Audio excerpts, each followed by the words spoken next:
अनार की मांग वर्ष भर बाजार में बनी रहती है और इसी बात को ध्यान में रखते हुए प्रदेश के अनेक किसान भाई इसके बाग लगाते हैं।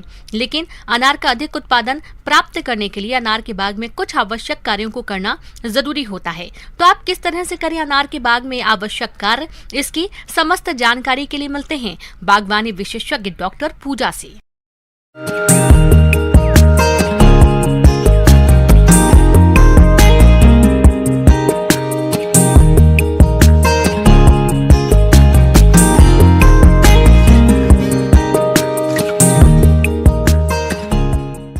किसान भाइयों को बताना चाहूँगी, जो खरपतवार आया है उसको हम मैनुअली वीडिंग से कंट्रोल करें, केमिकल का स्प्रे ना करें, क्योंकि अगर केमिकल का स्प्रे करेंगे तो उससे जो हमारी भूमि प्रदूषण भी होगा। तो इसलिए हम खरपतवार को हैरोइंग और मैनुअल वीडिंग से कंट्रोल करें। जैसे इस टाइम पे अगर किसान भाई टपका विधि से पानी दे रहे हैं तो उनको, जैसे हमें टपका विधि से पानी इस टाइम पर मॉर्निंग में, सुबह या शाम के टाइम ही देना चाहिए। अगर हम दिन में पानी देते हैं तो वो पानी सारा इवेपोरेट हो जाता है, वाष्प बनकर उड़ जाता है, वो पौधे को नहीं मिल पाता। तो हमें जो ड्रिप इरिगेशन है वो सुबह या शाम दोनों टाइम चलानी चाहिए। मैं किसान भाइयों को बताना चाहूँगी, अगर वो किसान अनार की खेती करना चाहते हैं या कर रहे हैं तो उनको झाड़ी नुमा खेती नहीं करनी चाहिए, क्योंकि अगर हम झाड़ी नुमा पौधे को बढ़ने देते हैं तो उससे क्या होता है, जो बीच में है हवा नहीं जा पाती और सूर्य का प्रकाश नहीं जा पाता, जिससे पौधे की पैदावार कम हो जाती है।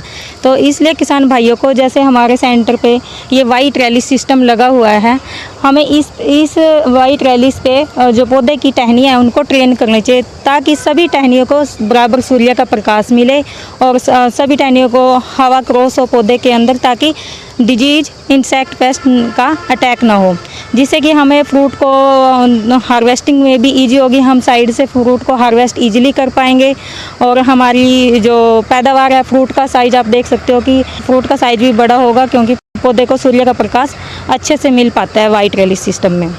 क्रैकिंग की प्रॉब्लम मेजर है। अगर क्रैकिंग से हम रोकना चाहते हैं तो उससे हमें क्या करना पड़ेगा, रेगुलर पानी देना पड़ेगा। हमें ये नहीं है कि हम बहुत ज़्यादा पानी दें क्रॉप में। अगर हम इतनी गर्मी में फील्ड में खड़ा पानी देंगे, खुला पानी देंगे तो हमारे अनार में क्रैकिंग की प्रॉब्लम आएगी। हमें पानी इतना देना है कि जितना मिट्टी ऑब्जर्व कर ले और जितना पौधे की ज़रूरत है। अगर हम ज़रूरत से ज़्यादा पानी देंगे तो क्रैकिंग की प्रॉब्लम आएगी और हाई टेम्परेचर पे क्रैकिंग की प्रॉब्लम आती है। इसलिए किसान भाइयों को इस टाइम पर पानी की तरफ ज़्यादा ध्यान देना चाहिए। अगर उनके फील्ड में फॉर एग्जांपल क्रैकिंग आ भी गई है तो वो किसान भाई बोरेक्स का स्प्रे करें, 3 ग्राम 1 लीटर पानी में मिला के बोरेक्स का स्प्रे करें। और बीमारियाँ इसमें ब्लैक कलर के धब्बे पड़ जाते हैं फ्रूट के ऊपर, और उन ब्लैक कलर के धब्बों को कंट्रोल करने के लिए हमें COC, कॉपर ऑक्सीक्लोराइड का घोल और स्ट्रेप्टोमाइसिन दोनों को मिलाकर स्प्रे कर देना चाहिए। COC की जो डोज है किसान भाई 3 ग्राम 1 लीटर में रखें और जो स्ट्रेप्टोमाइसिन है वो 0.2 ग्राम 1 लीटर में रखें। दोनों को मिला के स्प्रे कर दें और वो 10 से 15 दिन के इंटरवल में स्प्रे को रिपीट करें। बागवान भाइयों, आज के समय में अनार भी कीटों के प्रकोप से अछूता नहीं है।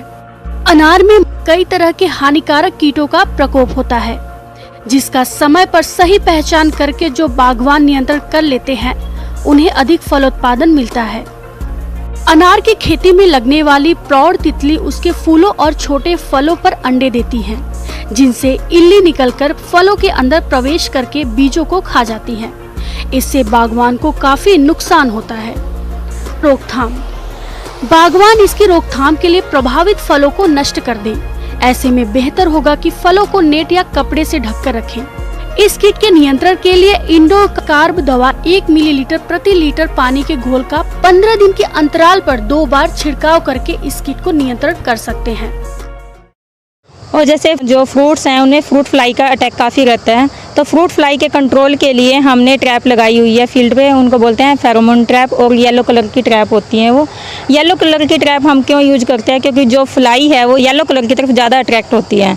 हमने जैसे कि 1 एकड़ में लगभग 10 ट्रैप लगती है, 5-6 पौधों पे 1 ट्रैप लगती है, और जो मक्खी है येलो कलर की तरफ अट्रैक्ट होंगी। और जो ट्रैप के अंदर है एक केमिकल होता है, एक टिक्की होती है, जो उसकी जो खुशबू से मक्खी अट्रैक्ट होती है और जो ट्रैप है उसके अंदर चली जाती है और वहाँ पर मर जाती है, जिससे कि फ्रूट फ्लाई का कंट्रोल हो जाता है और हमारा फ्रूट है जो ख़राब नहीं होता, उसके अंदर कीड़ा नहीं होता, और हमारा जो फ्रूट आएगा वो बेस्ट क्वालिटी का आएगा और प्राइस भी फार्मर को हाई मिलेंगे। बागवान भाइयों, इस बात का ध्यान रखें कि फलों की तुड़ाई के बाद दवा का छिड़काव करें और दवा छिड़काव के 1 सप्ताह बाद फलों की तुड़ाई करनी चाहिए। ऐसा करके अनार के बाग से अच्छी गुणवत्ता की भरपूर फल उत्पादन लेकर अच्छा खासा मुनाफा कमा सकते हैं।